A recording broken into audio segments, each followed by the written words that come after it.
let's move on here. We're going to do quick hit superlative predictions.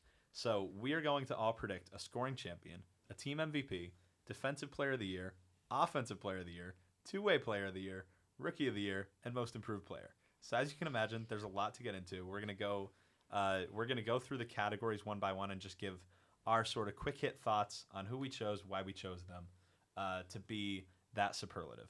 So let's start with the scoring champion. And you know what? Since I've been passing it to you guys every time, I'm going to start to switch things up a little bit because the pacing is getting, as you should. It's getting monotonous. So my scoring champion I picked was Cal Kifuk. Everything that I said about Reed Lebster can also basically be transferred to Cal. I think that they are really good together when they're playing together and they're both playing well. And I just think that Cal also has so much upside. He's a senior. I didn't want to do a risky pick and go with one of the freshmen or the sophomores, although I was considering it. I just think that he has the level of pedigree in this offense, and he's going to probably be on the top line, so he's going to get a lot of minutes. He's going to shine brightly, and I think that he might end up being the scoring champion. I chose Reed Lebster because, like we said, he is definitely going to show up on the scoring sheet even more, and just the plays he makes, I think those plays will definitely turn into goals. Mm-hmm. I also said Reed. I'm going to just echo that. Again, it's stats, but he did have a career-high 18 points with 9 goals and 9 assists last year. And that was, it's junior season, going into your senior season. More years under your belt. I think with knowing he's one of those top guys is also gonna help. He's going to want to help pull the team along, especially a young team. Mm-hmm. Absolutely. All right, team MVP. Kayla, what do you think? I chose Scott Morrow.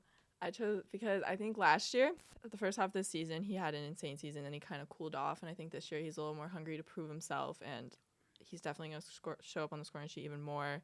And hopefully he can improve himself defensively to become the team MVP. That's a really good pick. Sophie, what do you got? I went Ryan Ufko for this one. I think Ryan Ufko was someone who kind of he shined last year, but I also think that he was a little put to the side because all the focus was on Scott Morrow. Because he had those really early breakout games. And I think that Ryan Ufko was someone that shouldn't have been compared, that he had his own set of skills. Again, I think you had mentioned it, but he's not so much as offensive as Scott Morrow plays. But on defense, he contributed tenfold.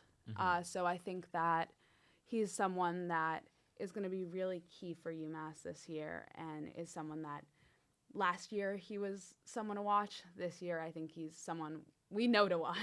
Mm-hmm. Absolutely. My pick for team MVP is going to be Eric Faith for 2 reasons. I know we haven't talked about Faith a lot, but one, he's the captain of UMass Hockey this year. And the same thing that I said with Jerry Harding, I don't think that should be taken lightly. And the second reason is if you're losing Josh Lapina, who was the guy that they had take every face-off in the important moments, now you've got Eric Faith, and he's going to be the guy that takes the face-offs in important moments.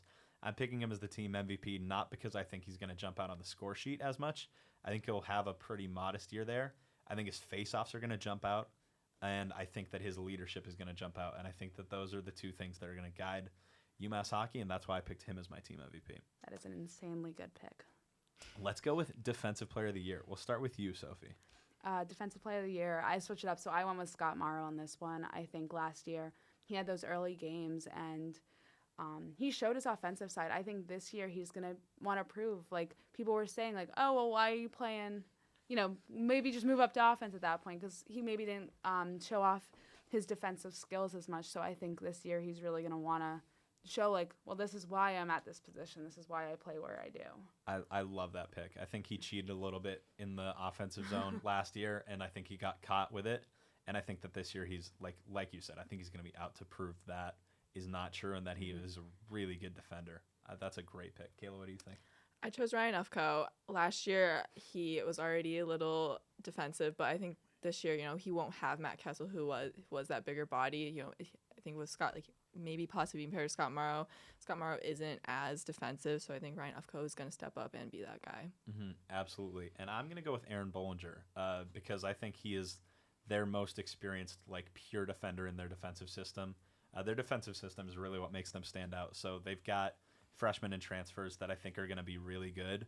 But in terms of defense coming right away, I think that he's going to be so consistent this year. and he's going to have a really good year of defense, even if he doesn't show up on the score sheet. I also think he's going to get some assists. I think he's going to go back to his freshman year ways of being a puck-moving defenseman as well. But defensively, I really think that he's going to stand out a lot. What was that crazy Colin Felix stat from last year when he scored like his first goal and it was like 80 games. Yeah, or 80 something games like or that. something. Or maybe it was like 50 games in like 800 days. Like it was an absolutely ridiculous stat. But Bollinger scores the goals when they matter a lot. That is The true. National Championship, the Hockey East Championship, like That he is just scored. He has an eye for the net when it really matters most. Let's move on here. Let's talk about Offensive Player of the Year. And I believe it's my turn to go first again. So I'm going to say Cole O'Hara, freshman, and it could blow up in my face to pick a freshman as that, but I really think he's that good offensively. I don't think he's like going to be at the level where he can jump in and immediately being the scoring champion or immediately be the team MVP. But I think he's going to bring something so special to the offense that I think they're going to start running through him on that second line just as much. Kind of like I'm envisioning kind of like how the second line provided so much scoring in the national championship when it was Bobby, Garrett Waite, and Josh Lapina. I'm sort of envisioning something like that where he like really plays a huge role in that offense, even though he's going to be on the second or third line. So that's my pick for Offensive Player of the Year. I chose Cal. I think last year on the second line, he was so visible, and I think this year it's only going to get better. I think he's going to want to prove himself. Like we've all said that the seniors are going to want to prove themselves. I think he's definitely going to be there. I'm going to go with Matt Koopman on this one. Played for Providence. He has experience in Hockey East, and he has scored against UMass. He is known for that. So I do think that knowing the league and knowing maybe how at least Providence plays and knowing being aware of the other teams already is going to play to his advantage. So that's going to be my pick right now. Love that pick. I love that pick. I could see that happening for sure. Coming in transfer, making plays happening. Hey, it happens. Only one that didn't choose a new guy. You know, I think there's merit to doing both ways. I'm glad that you chose Cal so that we can have some sort of balance there. I was thinking it was Cal and Matt for me. I was between the two, but you went Cal. I decided to take someone different. All right, let's move on to two-way player of the year now. What are your thoughts, Kayla? I guess it's my turn to choose a new player. I'm choosing Kenny Connors. He offensively in the USHL was already insane, and his defense is a little bit off, but also in the back end they do say he is good and that he does have grit, so and that he does steal pucks. So it's gonna be interesting to see. This one I was a little stuck on. I don't know. I think there's a lot of great choices. One that I remember Carvel specifically talking about him as a two-way player was Elliot McDermott from Colgate. He can shoot from the blue line, which I think is something that UMass needs. They were pretty successful when they took those shots from far out, and when they were quick on the they can do their setup plays, but they can also just fire those shots off, and it kind of catches a lot of teams off guard. So I think if Elliot McDermott can do that from the blue line, I think that's a huge plus. I love that. I guess we're going three defensemen here because this is where I put Ryan Ufko. This is where I decided to slot him in. I think he's going to be one of the best defensive players, and I think that he's also going to be one of the best offensive players. I don't envision him scoring a ton of goals. I think maybe like the 6 to 10 range goal scoring, but assists is going to be where he jumps out. Moving the puck probably to Scott Morrow on the power play, as we saw a million times last year. He gets a lot of assists that way, just from the power play being the guy that sort of moves it to the goal. Like, he doesn't score the goals, but he's a super important part in creating them. And then when we already talk about like his defensive prowess, I just think that both ways he's going to be the guy for them in terms of like the standard that Carv sets with his two-way defenseman. Let's talk about Rookie of the Year now. This one is a bit more unanimous with us. Well, I think it's my turn to start this one off. So, Cole O'Hara. I'm pretty sure that's what everyone else is thinking on this one for Rookie of the Year, but he's just got so much hype behind him right now coming into the season. He's got size. He can skate. He contributes offensively. He can make plays and score. Like, that's the impact that UMass needs up top, and I think that's where he's going to come in. Shocking. I chose the same one, but I think he's going to be the one to make the impact right away. And just with kind of like I said earlier, like he's the definition of like a person that Carve wants with developing so slowly. And I think he'll be really good.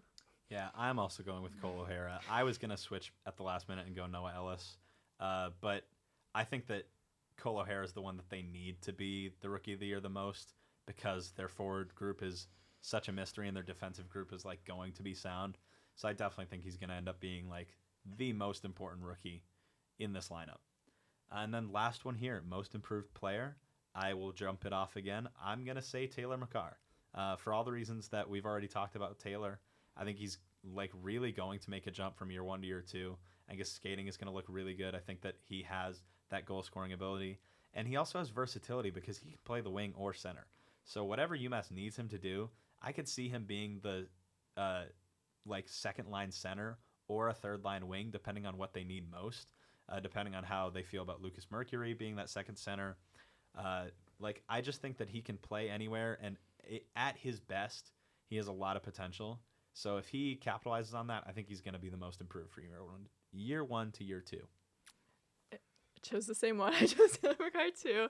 I would be shocked if last year he had 1 goal. I think this year he's gonna at least have to have 5 goals. Like, and I think he will be at least on the second or third line. Like, he's definitely gonna be there. I went a little different in this pick. I actually went with Ryan Lautenbach for this one.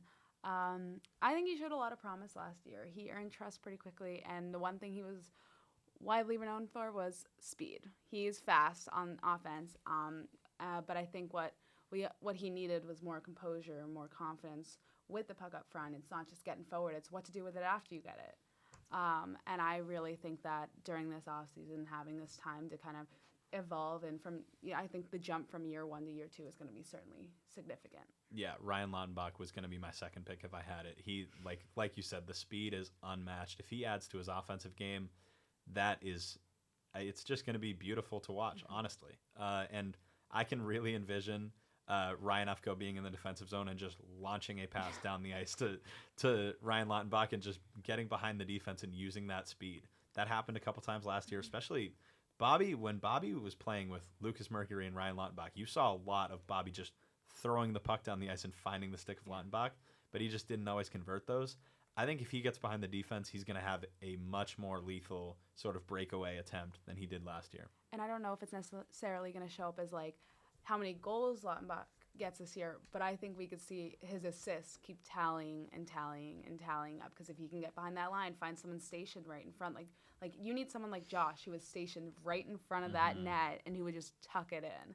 You need someone else who's going to now do that to aid Lautenbach on forward. Honestly, every time Lautenbach was on the ice last year, I was so convinced he could score. Like, his shots, it looked like they could go in at any time. Yeah, I remember like the first or second game of the season being like, Ryan Lautenbach just took 8 shots.